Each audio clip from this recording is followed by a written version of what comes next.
وہ مجھے رات سے کچھ لوگ میسج بھیج رہے ہیں کہ آج 16 مارچ ہے اور آپ کا پیدائش کا دن ہے، مبارک ہو، اللہ سب کو جزا دے۔ لیکن میں آج اپنی چھوٹی بیٹی کو بھی کہہ رہا تھا، وہ مجھے بولی کہ ابو آپ کو مبارک ہو، تو میں نے کہا آپ ہاتھ اٹھا کے اللہ کی بارگاہ میں دعا کرو، اللہ آپ کے باپ کے 46 سال کے گناہ معاف کر دے۔ یہ تو زندگی گزر گئی ہے، 46 سال میرے ہاتھ سے نکل گئے ہیں، میں الٹا بھی لٹک جاؤں تو یہ میرے ہاتھ نہیں آ سکتے۔ اگر میں نے اچھے گزارے ہیں تو مجھے مبارک ہو اگر قبول ہو گئے ہیں، اور اگر اچھے نہیں گزرے تو مجھے توبہ کرنی چاہیے، زندگی کی کوتاہیوں سے توبہ کرنی چاہیے۔ ہم سمجھتے ہیں ہم بڑے ہو رہے ہیں، حقیقت میں ہم چھوٹے ہو رہے ہیں۔ حضرت غوث اعظم فرماتے ہیں قبرستانوں میں جا کے دیکھو کیسے کیسے حسینوں کی مٹی خراب ہو رہی ہے۔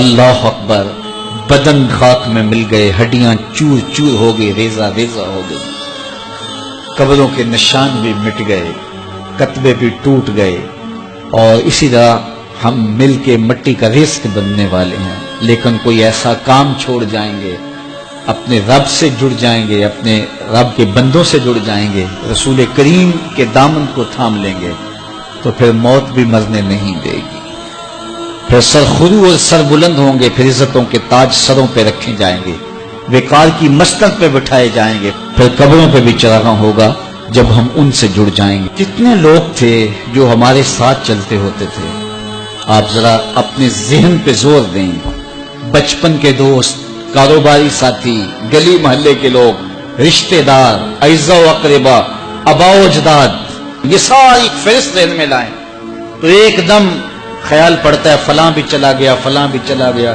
کوئی سال کے بعد اچانک کوئی بات یاد آتی ہے تو یاد آ جاتا ہے، کوئی 6 ماہ کے بعد یاد آتا ہے۔ کئی ایسے لوگ ہیں کہ سال ہا سال بعد یاد، ہاں وہ بھی ہوتا تھا۔ مٹی کا رزق بن گئے، قصہ پارینہ بن گئے۔ کہانی تو اتنی سی ہے نا، جو اکڑ اکڑ کے چلتے تھے آج وہ مٹی کا رزق بن گئے، جو اپنے بدن پہ چٹکی مٹی بھی نہیں پڑنے دیتے تھے آج ان کے کفن بھی تار تار ہو گئے۔ کتنے نوجوان ہیں جنہوں نے اپنی توبہ کو مؤخر کیا تھا بڑھاپے کے لیے، اور آج قبرستانوں میں دفن ہیں۔ آپ جا کے قبرستانوں میں دیکھیں، وہ سوچتے تھے کہ ابھی تو جوانی ہے، جوانی سے لطف اندوز ہو لیں، بڑھاپے میں توبہ کر لیں گے، لیکن بڑھاپا نہیں آیا، موت آ گئی۔ موت تو برحق ہے، یہ تو آ کے رہنی ہے، لیکن بڑھاپا لازمی نہیں ہے کہ ضروری آئے۔ حضرت امام غزالی نے ایک بڑی خوبصورت بات لکھی، فرماتے ہیں معاشرے میں نظر دوڑا کے دیکھو، زیادہ بچے ہیں، زیادہ جوان ہیں یا زیادہ بوڑھے ہیں؟